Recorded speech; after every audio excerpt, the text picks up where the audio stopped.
Hello everyone, welcome back to Illume biology. NCERT recap sessions आगे बढ़ाते हैं। Human reproduction का आज हम लोग 9th सेशन आज लेकर आए हैं, जिसमें हम लोग डिस्कस करेंगे अबाउट फर्टिलाइजेशन और इम्प्लांटेशन।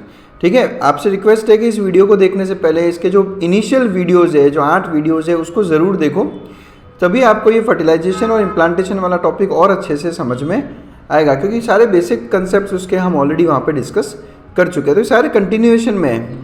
तो इन वीडियोस को अगर कंटिन्यूएशन में देखोगे तो ज़्यादा बेहतर तरीके से आपको सब समझ में आएगा। चलिए फिर शुरुआत करते हैं हम फर्टिलाइजेशन से। और सबसे पहले 2 वर्ड्स बताता हूँ मैं आपको, कॉइटस या कॉपुलेशन और दूसरा है इंसेमिनेशन। देखो क्या होता है कि मेल गैमेट्स और female gametes, female reproductive system में बन रहे हैं, male gamete male reproductive system में बन रहे हैं। अब ये मेल गैमेट्स को हमें फीमेल बॉडी में ट्रांसफ़र करना है। इसके लिए जो पेनिस होता है, पेनिस को इंसर्ट किया जाता है इनटू दी वजाइना। इस एक्ट को हम कहते हैं कॉइटस या कॉपुलेशन, यानी insertion of penis into the vagina, यानी कि सेक्सुअल इंटरकोर्स जिसको हम कहते हैं, दैट इज कॉइटस।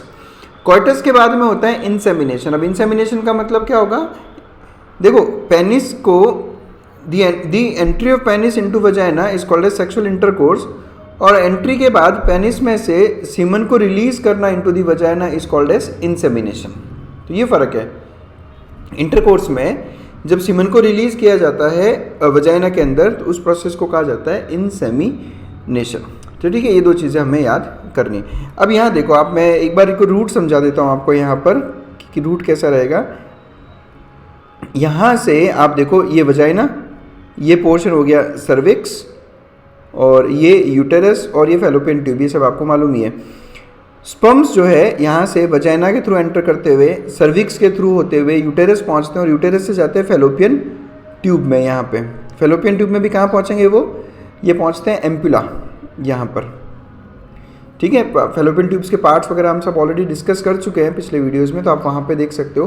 तो फैलोपियन ट्यूब में फैलोपियन ट्यूब का एक पार्ट है जिसे कहा जाता है एम्पुला। तो स्पर्म्स एम्पुला तक पहुँचते हैं। अब बात करता हूँ मैं सेकेंडरी oocyte की। सेकेंडरी oocyte कहाँ से रिलीज़ होगा? यहाँ ओवरी से। ओवरी से रिलीज़ होने के बाद ये सेकेंडरी oocyte आएगा यहाँ इनफंडिबुलम, फैलोपियन ट्यूब का ही पार्ट है इनफंडिबुलम। इनफंडिबुलम से होता हुआ वो भी आएगा एम्पुला। तो जब सेकेंडरी oocyte और स्पर्म दोनों साइमल्टेनियसली एम्पुला में पहुँचेंगे, तब वहाँ पर होता है फर्टिलाइजेशन, कि स्पर्म अब जाकर ओवम को, सेकेंडरी oocyte को फर्टिलाइज करेगा।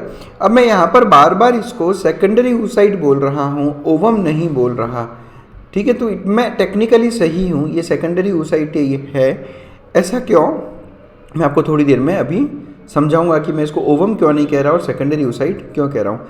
अब देखो, फर्टिलाइजेशन तभी पॉसिबल होगा जब स्पर्म और ओवम साइमल्टेनियसली वहाँ एम्पुला वाले एरिया में पहुँचे। ऐसा नहीं हो सकता कि स्पर्म वहाँ पहुँचेगा और कुछ दिनों तक वहाँ पे इंतज़ार करेगा, फिर ओवम आएगा और फर्टिलाइजेशन होगा, ऐसा नहीं हो सकता। या फिर ओवम आया और ओवम वहीं पे है, वो स्पर्म के आने का वेट करेगा, तो ऐसा नहीं होता। ओवम यहाँ आएगा और फिर धीरे धीरे ओवम अगर फर्टिलाइज नहीं होता तो धीरे धीरे फैलोपियन ट्यूब से निकलता हुआ ओवम यूटेरस से होता हुआ वजाइना से बाहर निकल जाता है सेकेंडरी oocyte। ये जो ब्लीडिंग होता है ना मेंस्ट्रुअल साइकिल में, उस ब्लीडिंग के साथ ये सेकेंडरी oocyte भी रिलीज हो जाता है। तो इसलिए जब आपसे पूछा जाता है कि हर कॉइटस में प्रेगनेंसी क्यों नहीं होती, तो उसका आंसर ये है कि फर्टिलाइजेशन होने के लिए स्पर्म का और ओवम का साइमल्टेनियसली एम्पुला में पहुंचना ज़रूरी होता है। तो स्पर्म्स का पाथवे देख लेते हैं। सर्विक्स से यूटेरस, फिर स्थमस, और स्थमस से एम्पुला। अब आपको पता होगा फैलोपियन ट्यूब के 3 पार्ट है। इनिशियल पार्ट जो ये वाला रहता है, इसको कहते हैं इनफंडिबुलम। ये स्थमस वाला पार्ट हो गया, और ये हो गया एम्पुला वाला पोर्शन। ये तो स्थमस से, ये स्थमस, और स्थमस से पहुंचेगा ये एम्पुला। ओवम की बात करेंगे तो इनफंडिबुलम से एम्पुला। तो जब ये ऐसा होगा साइमल्टेनियस, तब जाकर होगा फर्टिलाइजेशन। ठीक है, तो यानी fusion of sperm and ovum. अब why not all copulation leads to fertilisation and pregnancy? तो मैं ऑलरेडी इसका आंसर दे चुका हूँ कि for fertilisation to occur both secondary oocyte and sperm should reach the ampulla simultaneously. दोनों साथ साथ अगर साइमल्टेनियसली पहुँचेंगे तभी फर्टिलाइजेशन हो पाता है। चलिए, अब सेकेंडरी oocyte का एक बार स्ट्रक्चर देख लेते हैं। मैं वापस बता रहा हूँ, इट इज़ सेकेंडरी oocyte जो फर्टिलाइजेशन तक ये सेकेंडरी oocyte ही रहता है। जो ओवरी से रिलीज होकर फैलोपियन ट्यूब में आया है वो टेक्निकली ओवम नहीं है, वो है सेकेंडरी oocyte। सेकेंडरी oocyte ये देखो आप यहाँ पर अंदर की तरफ साइटोप्लाज्म, और बिकॉज ये एक एनिमल सेल है तो हर एनिमल सेल पे एक प्लाज्मा मेम्ब्रेन होता ही है। ये एनसीईआरटी का फिगर है तो अच्छे से समझ लेना इसको। तो ये साइटोप्लाज्म और ये ओवम का प्लाज्मा मेम्ब्रेन, यहाँ देख लो, ये जो मैं ब्लैक कलर में आउटलाइन बता रहा हूँ आपको, ये है सेकेंडरी oocyte का प्लाज्मा मेम्ब्रेन। देखो अगर इसको क्वेश्चन में अगर इसको ओवम भी लिखा हुआ है तो भी आपने आंसर यही देना है, ठीक है, कंफ्यूज नहीं होना है। आप इसको सेकेंडरी oocyte और ओवम दोनों कह सकते हो यूँ, तो टेक्निकली ये सेकेंडरी oocyte है। तो ये प्लाज्मा मेम्ब्रेन। अब प्लाज्मा मेम्ब्रेन के बाहर ये जो आपको ग्रीन कलर का एक लेयर दिखा रहा है सर्कुलर, ये है ZP यानी जोना पेल्यूसिडा। जोना पेल्यूसिडा अगेन एक लेयर है।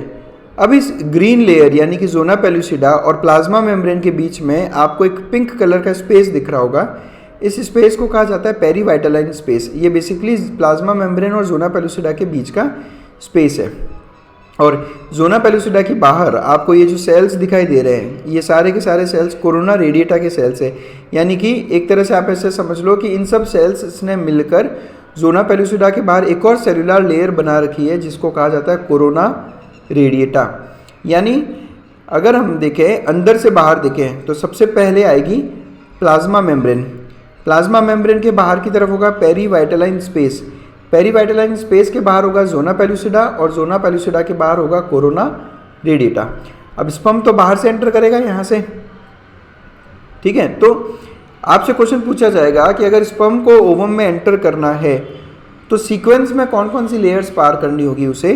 तो स्पर्म की एंट्री करवानी है ओवम में, यानी आपको बाहर से अंदर तक बताना है। तो सबसे पहले कोरोना रेडिएटा, फिर जोना पेल्यूसिडा, फिर पेरीवाइटलाइन स्पेस और फिर प्लाज्मा मेम्ब्रेन, तब जाके स्पर्म जो है यहाँ पर साइटोप्लाज्म में एंटर कर पाएगा।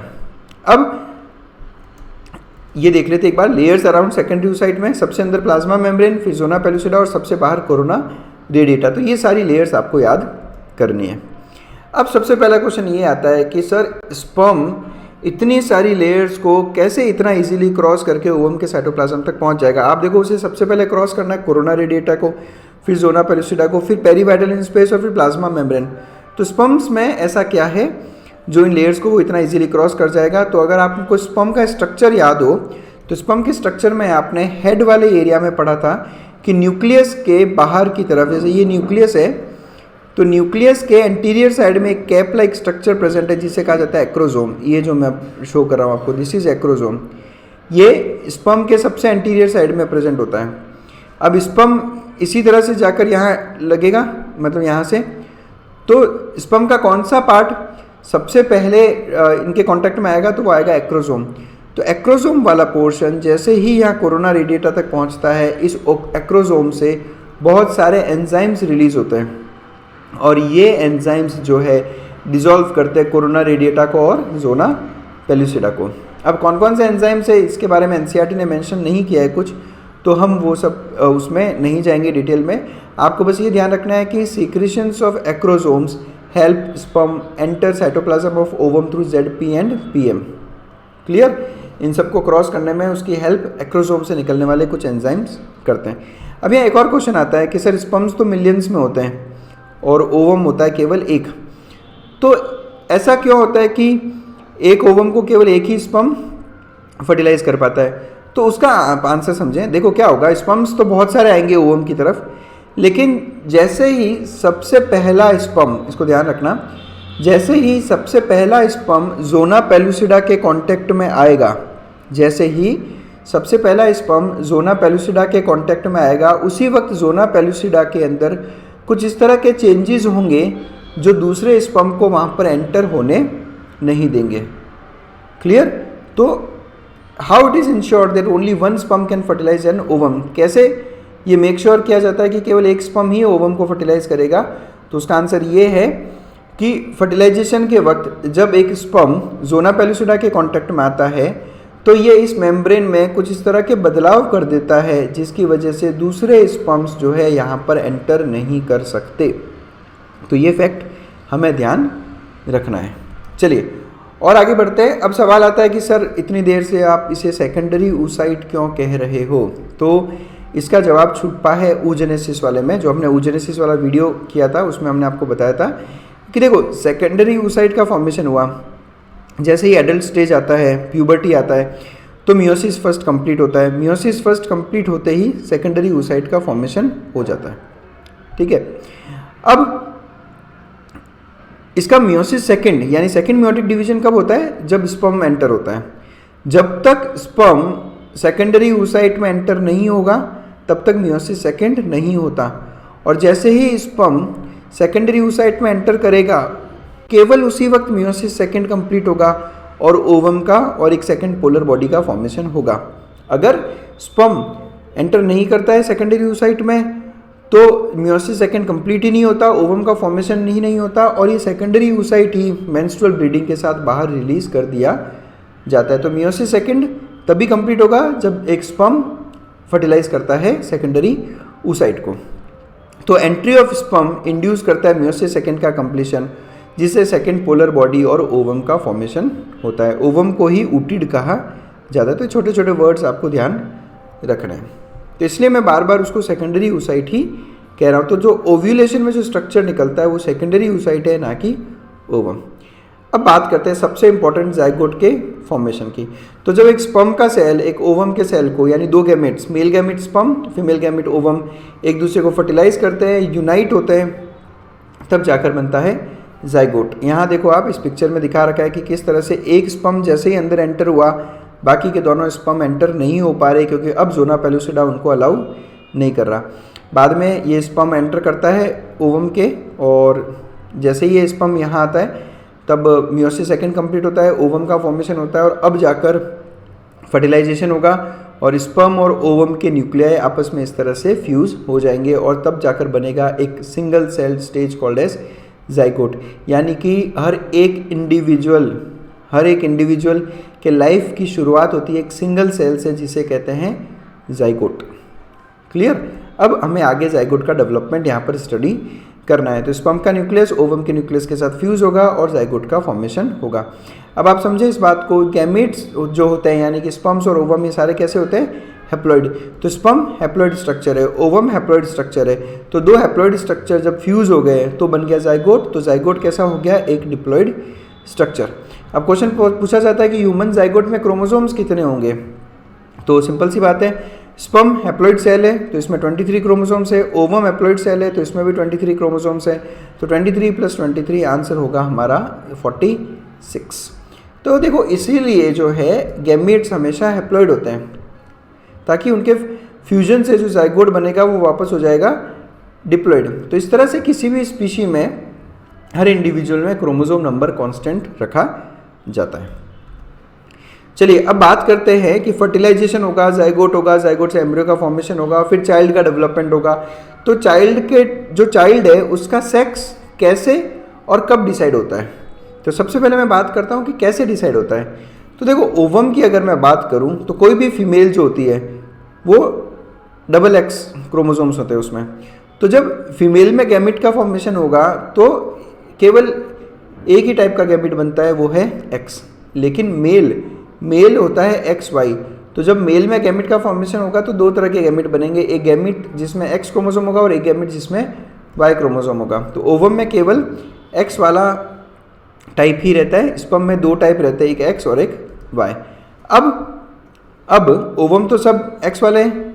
अब कौन सा स्पर्म इस ओवम को फर्टिलाइज कर रहा है उस हिसाब से सेक्स डिसाइड होगा। अब समझो X वाला स्पर्म इस ओवम को फर्टिलाइज करेगा तो XX यानी कि फीमेल चाइल्ड का डेवलपमेंट होगा, और अगर Y वाला क्रोमोसोम इस ओवम को फर्टिलाइज करेगा तो बनेगा XY यानी कि मेल चाइल्ड का डेवलपमेंट होगा।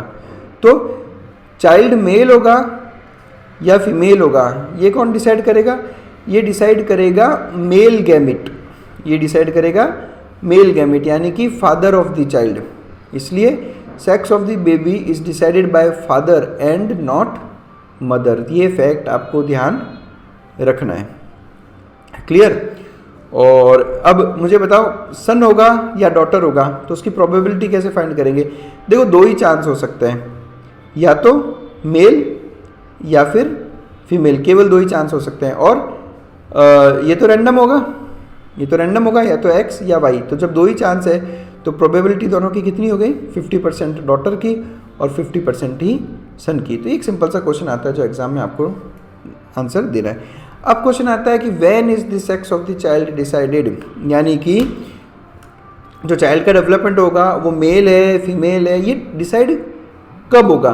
क्या हॉर्मोन्स इसको डिसाइड करेंगे, या 4th मंथ ऑफ प्रेगनेंसी या 8th मंथ ऑफ प्रेगनेंसी? इसका सेक्स डिसाइड कब होगा? तो देखो ये कब डिसाइड हो गया, ये तभी डिसाइड हो गया जब जाइगोट का फॉर्मेशन होगा। अब जाइगोट या तो XX बन रहा है या फिर XY बन रहा है। अभी तो जाइगोट का जो फॉर्मेशन हो गया उसी वक्त डिसाइड हो गया कि मेल होगा या फीमेल होगा। हाँ, बाद में हार्मोन्स वगैरह की वजह से जो फॉर्मेशन होंगे रिप्रोडक्टिव सिस्टम के वो उस हिसाब से होता है, लेकिन डिसाइड तो ये जब जाइगोट बना था, यानी जब फर्टिलाइजेशन हुआ था, तभी डिसाइड हो गया था कि मेल चाइल्ड होगा या फीमेल चाइल्ड होगा। तो ये 2 क्वेश्चन आपको बहुत अच्छे से ध्यान रखना है, स्पेशली ये वाला कि when is the sex of the child decided, तो इट इज़ ड्यूरिंग फर्टिलाइजेशन। अब हम चलते हैं सबसे इंपॉर्टेंट टॉपिक की तरफ जिसका नाम है डेवलपमेंट ऑफ जाइगोट। तो जाइगोट का फॉर्मेशन तो हो गया, अब जाइगोट किस तरह से फर्दर डेवलप करके आगे चल के एम्ब्रियो, फिटस और फिर कंप्लीट चाइल्ड का डेवलपमेंट होगा, वो हम लोग यहाँ पर देखेंगे। बहुत ज़्यादा डिटेल में नहीं जाना है, केवल NCERT जितना हमें चाहती है हम उतना ही पढ़ेंगे, और उसके लिए ज़रूरी है NCERT के इस पिक्चर को समझना। देखो इस एक सिंगल पिक्चर में NCERT ने इतने सारे कंसेप्ट्स बता दिए कि अब हमें कुछ रखने की ज़रूरत नहीं पड़ेगी। समझे, बहुत आसान है ये। देखो सबसे पहले NCERT बात कर रहा है यहाँ पे, देखो मैं एक बार तुम्हें ये बता देता हूँ, ये ओवरी है, इस ओवरी में देखो यहाँ पे फॉलिकल डेवलपमेंट शो हो रहा है यहाँ पे, ठीक है। फिर इन्होंने यहाँ पे ये शो किया कि ग्राफिन फॉलिकल का रप्चर हुआ। देखो ये ग्राफिन फॉलिकल है, ये ग्राफिन फॉलिकल रप्चर हुआ, ग्राफिन फॉलिकल रप्चर हुआ तो इसमें से सेकेंडरी oocyte रिलीज हुआ। तो ये जो ए स्ट्रक्चर NCERT ने लेबल किया है ये है ये वाला सेकेंडरी oocyte। देखना बहुत अच्छे से NCERT ने ABC लिखकर बाद में इन सबको एनलार्ज्ड व्यू यहाँ पे दिखाया है, तो हम समझेंगे कि कौन सा स्ट्रक्चर किसका है। तो ये ए हो गया, ए क्या है, सेकेंडरी oocyte। अब सेकेंडरी oocyte के चारों तरफ आपको cytoplasm, plasma membrane, perivitelline space, फिर जोना पेलुसिडा, और सबसे बाहर आपको ये cells of the corona radiata देखने को मिल रहे हैं। फिर ये सेकेंडरी oocyte आगे की तरफ बढ़ा है एम्प्यूला की तरफ, तो एम्प्यूला की तरफ इसको मिले स्पम्स, और यहाँ पर ये इन्होंने NCERT ने लिखा है बी, यानी ये वाला स्ट्रक्चर। तो देखो किस तरह से स्पर्म जो है अब सेकेंडरी, अब ओवम में एंटर कर रहे हैं। ये देखो आप, ये एक स्पर्म एंटर कर गया तो बाकी सारे स्पर्म की जो एंट्री है वो ब्लॉक कर दी है जोना पेलुसिडा ने। तो ये बी वाला स्ट्रक्चर। अब जाइगोट का फॉर्मेशन तो यहाँ पर हो गया, यहाँ हो जाएगा एम्प्यूला में जाइगोट का फॉर्मेशन। अब जाइगोट एक सिंगल सेल्ड है जिसमें 46 क्रोमोसोम्स हैं। अब जो कंप्लीट चाइल्ड का डेवलपमेंट होगा उसमें सारे के सारे सेल्स में क्रोमोसोम्स कितने रखने हैं, 46 ही है। हमारे जितने भी सेल्स हैं उसमें क्रोमोसोम्स 46 होते हैं। तो अब यहाँ पर केवल और केवल माइटोटिक डिवीजन होगा, ध्यान रखना, मियोसिस नहीं होता। इसको याद करने को आप ऐसा समझ लो, देखो मियोसिस हमारी बॉडी में केवल और केवल होता है गैमिट फॉर्मेशन के वक्त, बाकी कहीं पे भी हमारी बॉडी में मियोसिस नहीं होता। ये तो सीधा सीधा याद करने का तरीका बता दिया, बाकी सिंपल सी बात है यार। आपकी बॉडी के most of the cells are 46 diploid, ठीक है, और जाइगोट भी है 46। तो डिप्लॉयड जाइगोट से डिप्लॉयड सेल्स तभी बनेंगे जब माइटोसिस होगा। तो अब क्या होगा, एक सिंगल सेल्ड जाइगोट में माइटोटिक डिविजन्स शुरू होंगे। इन डिविजन्स को कहा जाता है क्लीवेज। क्लीवेज जो वर्ड है उसका मतलब क्या होता है, ब्रेक डाउन होना, क्लीव करना यानी तोड़ना। तो जाइगोट का क्लीवेज चालू होगा, क्लीवेज यानी रैपिड माइटोटिक डिविजन्स, जिससे जो डॉटर सेल्स बनेंगे उन डॉटर सेल्स को कहा जाता है blastomeres. Now remember this term blastomeres. Blastomeres क्या है, जाइगोट के डिवीजन से जितने भी डॉटर सेल्स बन रहे हैं उनको कहा जाता है ब्लास्टोमियर्स। तो देखो आप यहाँ पर, अब जाइगोट एम्प्यूला में फॉर्म हुआ और अब धीरे धीरे फैलोपियन ट्यूब से होता हुआ ये पहुँचेगा यूटेरस की तरफ। ये देखो यहाँ पर यूटेरस की तरफ ये आ रहा है। अब आपने पढ़ा होगा कि फैलोपियन ट्यूब में जो है सीलिया प्रेजेंट होते हैं, पढ़ा है ना आपने एनिमल टिश्यूज वाले पिक्चर में कि सीलिएटेड एपिथेलियम होता है। तो जो फैलोपियन ट्यूब में सीलिया प्रेजेंट होते हैं, यही सीलिया इस जाइगोट का मूवमेंट करवाते हैं towards the uterus. That's why fallopian tube is ciliated. तो शुरू किया, जैसे जैसे जाइगोट यूटेरस की तरफ जाने लगेगा फैलोपियन ट्यूब में, वैसे वैसे इसमें क्लीवेज शुरू हो जाएगा। तो ये जो सी वाला स्ट्रक्चर यहाँ देखो, इसमें दिखा रखा है कि एक सिंगल सेल जाइगोट से 2 सेल्ड स्ट्रक्चर बन गया। ये यहाँ पर 2 ब्लास्टोमियर्स शो कर रखे हैं। फिर और आगे बढ़ा तो डी का फॉर्मेशन हुआ। तो डी में देखो यहाँ पर टोटल आपको जो है 1 2 3 4 ब्लास्टोमियर्स यहाँ पर शो कर दिए। फिर ये धीरे धीरे और आगे बढ़ेगा, और जब ये आगे बढ़ा, अब स्थमस में ये आ चुका है, और स्थमस में आने के बाद एनसीईआरटी ने इसको लेबल किया है ई। तो हम ई की तरफ देखें तो ये ई है। इस ई में करीब 8 से 16 ब्लास्टोमियर्स प्रेजेंट होते हैं, और इस स्टेज को कहा जाता है मोरुला। इस स्टेज को क्या कहते हैं? मोरुला, क्योंकि इसमें 8 से 16 ब्लास्टोमियर्स हैं। ठीक है, तो ये आपको ध्यान रखना। देखो ये एनसीईआरटी का फिगर है, तो एनसीईआरटी आपसे डायरेक्ट क्वेश्चन पूछ सकती है नीट के एग्जाम में। तो ये जो ई वाला स्ट्रक्चर है, गौर से देखोगे तो 8 से 16 ब्लास्टोमियर्स दिख रहे हैं, तो ये है मोरुला। फिर और क्लीवेज डिविजन्स होते हैं, तो आगे जाकर ये बनता है एफ वाला स्टेज। ये देखो यहाँ पर, तो ये एफ वाला स्टेज यहाँ शो कर रखा है। यहाँ पे अब 16 से भी ज़्यादा ब्लास्टोमियर्स आपको देखने को मिलेंगे। फिर जब ये और यूटेरस में पहुँच जाएगा तब बन जाएगा जी वाला स्ट्रक्चर। तो जी वाला स्ट्रक्चर ये है ब्लास्टोसिस्ट। ब्लास्टोसिस्ट में अगर हम देखें तो ये एफ तक तो क्या हो रहा था, एफ तक तो सारे ब्लास्टोमियर्स यहाँ सेंटर में इस तरह से अरेंज्ड थे। फिर जब ये स्ट्रक्चर ब्लास्टोसिस्ट में कन्वर्ट होगा तो कुछ ब्लास्टोमियर्स जो हैं ये तो बाहर इस तरह की एक सिंगल लेयर बना देंगे, देखो, और कुछ ब्लास्टोमियर्स यहाँ बीच में अरेंज हो जाएंगे। ये सारे ब्लास्टोमियर्स ही है, पर इनका अरेंजमेंट कुछ ऐसा हो गया कि एक ने तो बना दी बाउंड्री ब्लास्टोमियर्स ने, और एक इस तरह से अंदर जाकर इस तरह से ये जो सेल्स है इस तरह से अरेंज हो गए, और यहाँ बीच में फ्लूइड प्रेजेंट रहता है। ये कैविटी है जिसमें फ्लूइड प्रेजेंट रहता है। इस स्टेज को कहा जाता है ब्लास्टोसिस्ट।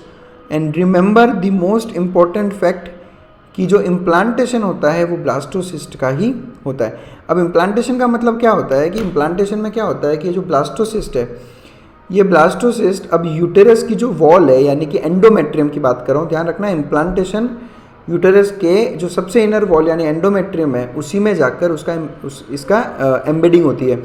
ये ब्लास्टोसिस्ट पूरी तरीके से इस एंडोमेट्रियम में जाकर एम्बेड हो जाएगा। इतना एम्बेड हो जाएगा कि ब्लास्टोमियर के ऊपर तक जो है वापस एंडोमेट्रियम आ जाएगा। ये पूरा का पूरा एंडोमेट्रियम के अंदर चला जाता है। तो यही तो रीज़न है कि हमने मेंस्ट्रुअल साइकिल जब स्टडी किया था तो हमने कहा था कि एंडोमेट्रियम की थिकनिंग होती है, वो इसलिए होती है ताकि ब्लास्टोसिस्ट पूरा उस एंडोमेट्रियम में समा सके। इसको कहा जाता है इम्प्लांटेशन। तो इम्प्लांटेशन किस स्टेज पे होता है? तो आंसर होगा ब्लास्टोसिस्ट। मैं आऊँगा अभी और डिटेल में लेता हूँ इसको। आई होप आपको ये पिक्चर काफ़ी क्लियर है एनसीईआरटी का। चलो फिर एक एनसीईआरटी की लैंग्वेज देख लेता हूँ मैं। Mitotic divisions start as zygote moves through isthmus called as cleavage. Fertilisation का हुआ एम्पुला। अब जाइगोट स्थमस से होता हुआ यूटेरस की तरफ जाने वाला है, तब माइटोटिक डिविजन्स होते हैं। इन माइटोटिक डिविजन्स को कहा जाता है क्लीवेज। फिर 1 से 2, 2 से 4, 4 से 8, 8 से 16 डॉटर सेल्स का फॉर्मेशन होता है। इन सभी डॉटर सेल्स को कहा जाता है ब्लास्टोमियर्स। एक ऐसा एम्ब्रियो जिसमें 8 से 16 ब्लास्टोमियर्स होते हैं उसको कहा जाता है मोरुला। तो ये एम्ब्रियोनिक स्टेज जिसमें 8 से 16 ब्लास्टोमियर्स है वो कहलाएगा मोरुला। फिर मोरुला और ज़्यादा डिवाइड होता है और फिर 32 सेल स्टेज आती है। बाद में ये सेल्स अपने आप को कुछ इस तरह से अरेंज करते हैं कि एक एम्ब्रियो अब किस स्टेज में आ गया, ब्लास्टोसिस्ट नाम की स्टेज में आ गया। ये वाली स्टेज मैंने अभी भी कहा था आपको कि इस केस में क्या होगा कि कुछ ब्लास्टोमियर्स तो एक बाहर एक सेलुलर बाउंड्री बना लेंगे, तो इस बाउंड्री को कहा जाता है ट्रोफोब्लास्ट। ये याद रखना आपने, इस बाउंड्री को क्या कहते हैं? ट्रोफोब्लास्ट। और जो अंदर की तरफ सेल्स का मास है इसे कहा जाता है इनर सेल मास, यानी अंदर की तरफ प्रेजेंट सेल्स का एक मास, इनर सेल मास, और ये बाहर की बाउंड्री ट्रोफोब्लास्ट। अब देखो समझना इस बात को, जो एक्चुअल एम्ब्रियो का फॉर्मेशन होगा, मतलब जो एक्चुअल जो चाइल्ड का डेवलपमेंट होगा वो केवल इनर सेल मास से होगा, वो केवल इनर सेल मास से होगा। और ट्रोफोब्लास्ट क्या करती है? ट्रोफोब्लास्ट इस इनर सेल मास से जो एम्ब्रियो डेवलप होगा उस एम्ब्रियो के चारों तरफ कुछ मेम्ब्रेन्स का फॉर्मेशन करती है, कोरियन, एलेंटॉइस। इन मेम्ब्रेन्स को एक्स्ट्रा एम्ब्रियोनिक मेम्ब्रेन्स कहा जाता है और ये सारी एक्स्ट्रा एम्ब्रियोनिक मेम्ब्रेन बनती है ट्रोफोब्लास्ट से। समझ में आई चीज़? और इन्हीं एक्स्ट्रा एम्ब्रियोनिक मेम्ब्रेन्स की हेल्प से ये ब्लास्टोसिस्ट जाकर यूटेरस की वॉल के साथ में एम्बेड होगा, यानी इम्प्लांटेशन होता है। तो इम्प्लांटेशन किसकी हेल्प से हो रहा है? वो हो रहा है ट्रोफोब्लास्ट वाली लेयर से, क्योंकि यही लेयर जाकर एंडोमेट्रियम से अटैच होती है और इनर सेल मास एम्ब्रियो में डिफ्रेंशिएट होता है। तो ट्रोफोब्लास्ट सेल्स की जो लेयर है वो जाकर एंडोमेट्रियम से अटैच्ड हो जाएगी। अब आप ये देखो, ये होता है इम्प्लांटेशन, ये एंडोमेट्रियम है। देखो यहाँ पर किस तरह से एंडोमेट्रियम की ब्लास्टोसिस्ट इतना अंदर एम्बेड हो गया है कि इसके चारों तरफ एंडोमेट्रियम आ गई है पूरी की पूरी। ये यूटेरस का कैविटी है, ये यूटेरस कैविटी इस तरफ। तो ब्लास्टोसिस्ट आया और उसकी वॉल में पूरी तरीके से एम्बेड हो गया, जिसकी वजह से पूरा का पूरा एंडोमेट्रियम इसको चारों तरफ से कवर कर लेता है। और यहाँ आपको देखो ब्लास्टोसिस्ट दिख रहा होगा, ये बाहर जो ब्लू कलर के सेल्स हैं ये ट्रोफोब्लास्ट, और ये अंदर की तरफ जो है वो है inner cell mass, yellow colour के जो सेल्स दिखा रखे हैं। तो इम्प्लांटेशन जो होता है वो होता है ब्लास्टोसिस्ट वाली स्टेज में। अटैचमेंट होने के बाद में uterine cells divide rapidly and covers the blastocyst. ये ध्यान रखना है, यूटेरस के जो एंडोमेट्रियम के सेल्स है डिविजन्स करते हैं और ब्लास्टोसिस्ट को पूरी तरीके से कवर कर लेते हैं, जिसकी वजह से ब्लास्टोसिस्ट पूरी तरीके से एम्बेड हो जाएगा यूटेराइन वॉल में, एंडोमेट्रियम में, और इस प्रोसेस को कहा जाता है इम्प्लांटेशन। और जब इम्प्लांटेशन सक्सेसफुल हो गया, अब जाके आप बोल सकते हो कि प्रेगनेंसी अचीव हो चुकी है। जब तक इम्प्लांटेशन नहीं होता प्रेगनेंसी अचीव नहीं होती। कई बार ऐसा होता है कि फर्टिलाइजेशन तो हो गया, ब्लास्टोसिस्ट का भी फॉर्मेशन हुआ, लेकिन यूटेरस में कुछ रीज़न की वजह से इम्प्लांटेशन नहीं हो पाया। तो जब इम्प्लांटेशन नहीं हो पाता तो प्रेगनेंसी डेवलप या प्रेगनेंसी एस्टेब्लिश नहीं होती। तो प्रेगनेंसी एस्टेब्लिश आप तभी कहोगे जब इम्प्लांटेशन होता है। तो इस तरह से हमने ये सारा इम्प्लांटेशन तक का पूरा प्रोसेस यहाँ पर हमने देखा है। आई होप आप लोगों को सारे कंसेप्ट समझ में आए होंगे। फिर भी अगर आपको किसी तरह का डाउट हो या कुछ पीडीएफ्स की रिक्वायरमेंट हो या कुछ क्वेश्चंस हो जो आपसे सॉल्व नहीं हो रहे, तो आप मुझे मेरे इंस्टाग्राम हैंडल पे, मेरी मेल आईडी पे और मेरे व्हाट्सएप नंबर पे मुझसे कांटेक्ट कर सकते हो। तो बस that's it. Thanks a lot for watching us.